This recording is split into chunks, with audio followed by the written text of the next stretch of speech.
Good morning दोस्तों, स्वागत है आपका हमारे YouTube channel English with Mohammad Qadir में। और आज हम आपको फ्लामिंगो बुक का पहला chapter My Mother at 66 I mean poem है। ये एक पोइट्री चैप्टर है जो मैं आपको एक्सप्लेन करने जा रहा हूँ।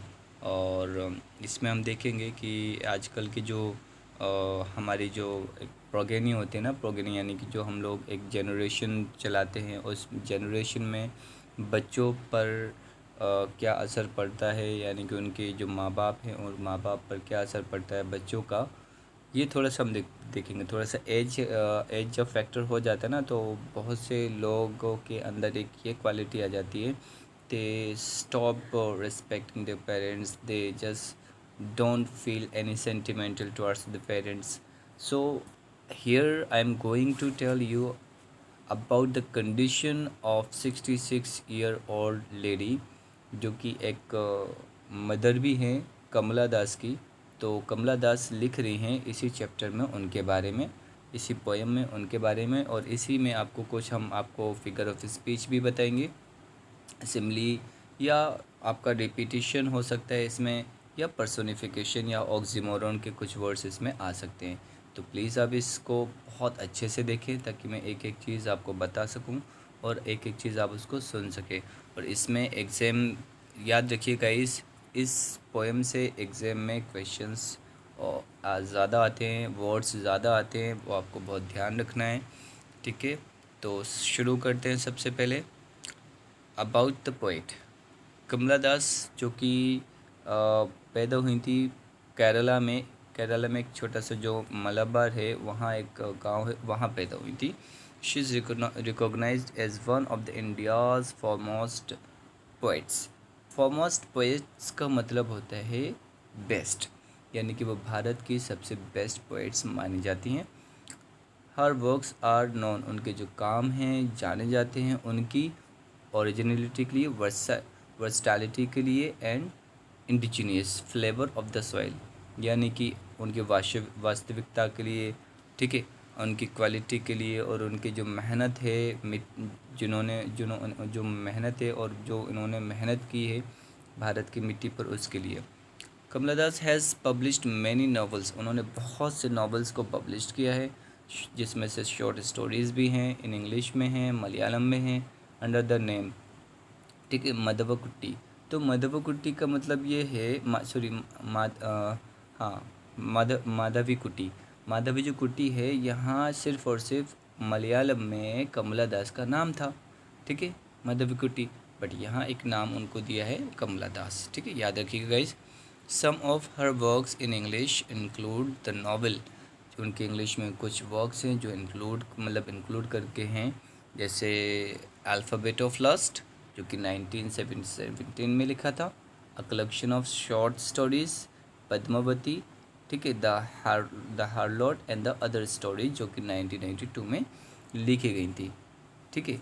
इन addition to 5 books of poetry, यानी कि अगर इनको जो 5 बुक्स हैं, उनकी पोइट्री की 5 बुक्स हैं, ठीक है। उनको इसे तो इनकी बहुत सी बुक्स हैं, लेकिन उन्होंने 5 पोइट्री की बुक्स बनाई हैं, याद रखिएगा गाइस।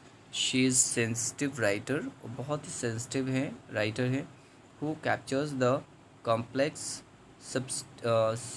सबल styles of human of relationship in lyrical idiom, यानी कि इन्होंने जो बहुत से ईडियम्स को मिलाकर कुछ चीज़ों को एक लिरिक दिया है, ठीक है। वो है उनका बहुत अच्छा माय मदर एट 66 का एग्ज़ाम्पल है, क्योंकि इसमें आपको कुछ राइमिंग वर्ड्स भी मिल सकते हैं, ठीक है। और इसमें इन्होंने बताया है कि इंसानों का जो रिलेशन हो गया, वो किस तरह से हो गया है, वो उन्होंने अपने इन ईडियम्स में बताया हुआ है।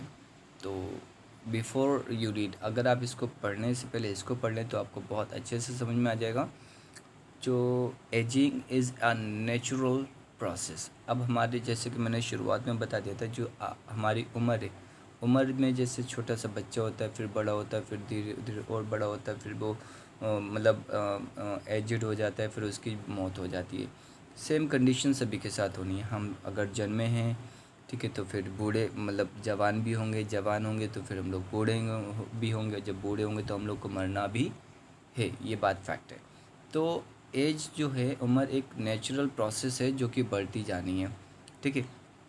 Have you ever thought what our elderly parents expect from us? कभी आप लोगों ने सोचा जो हमारे बड़े पेरेंट्स होते हैं, ठीक है, बड़े पेरेंट्स का मतलब यह हो गया जो हमारे बड़े बुज़ुर्ग होते हैं, यानी कि हमारे मम्मी पापा हो गए, दादा दादी हो गए, नाना नानी हो गए, हमसे क्या एक्सपेक्ट करते हैं। चलो शुरू करते हैं चैप्टर। और जिसने भी अभी हमारा चैनल सब्सक्राइब नहीं किया है, please it's my humbly request, please subscribe करें और बेल आइकन को दबाएं ताकि हमारे जितने भी वीडियोस बन रहे वो सबसे पहले आपको पहुँचें। Driving from my parents home to Cochin last Friday. तो इसमें ऑथर्स लिखती हैं, कमला दास जी लिखती हैं कि जब वो अपने पेरेंट्स के घर से कोचिन पर जा रही थी। कोचिन एक एयरपोर्ट है, ठीक है, क्या है, कोचिन एक एयरपोर्ट है। लास्ट फ्राइडे मॉर्निंग को जा रही थी, उन्होंने देखा अपनी मम्मी, उनकी मम्मी बगल में बैठी हुई। I saw my mother beside me. मैंने देखा अपनी माँ को मेरे बगल में। डोज़ का मतलब होता है ऊँघना। जैसे हम लोग मतलब एक जम्हाई लेना, जैसे हम लोग कभी कभी बात करते करते मुंह खोल लेते हैं और जमाई लेने लगते हैं, उसको डोज बोलते हैं। ओपन माउथड, यानी कि डोज तो ले रही थी, मुंह खोल के उनका डोज आ रहा था। Her face ashen like that of a corpse and realise with pain that she was as old as she looked.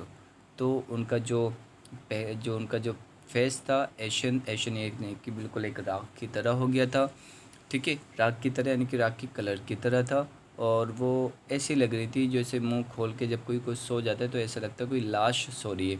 उन्हें अपने माँ को देखकर ऐसा लगा कि उनके सामने कोई एक लाश सो रही है जो कि मुंह खोले हुए है। एंड रियलाइज विद पेन, और उसको बहुत ज़्यादा दर्द है। दैट शी वॉज और एज ओल्ड शी लुक्ड, और वो इतनी ज़्यादा ओल्ड लग रही हैं कि मतलब जितनी वो दिखती भी हैं। बट सून, लेकिन जल्दी, पुट दैट थॉट अवे, लेकिन वो दिमाग में जो सोच रही थी, कौन, कमला दास, जो सोच रही थी दिमाग में अपने माँ के बारे में कि मेरी माँ जो इतनी बूढ़ी लग रही है और इतनी ऐसे बैठी हुई है, कमज़ोर है, और उसका जो चेहरा है एशियन की तरह है, ठीक है, और उसका जो चेहरा एशियन की तरह तो लग रहा था, और वो एक लाश की तरह बैठी हुई थी, जैसे कोई लाश को रख देता है, और उनको बहुत ज़्यादा दर्द था अंदर से। वो इतनी ज़्यादा बूढ़ी लग रही थी जितनी उन्हें बहुत ज़्यादा लगना चाहिए था। और अचानक ये सोचने के बाद कमला दास ने अपना दिमाग अपनी माँ से हटाया।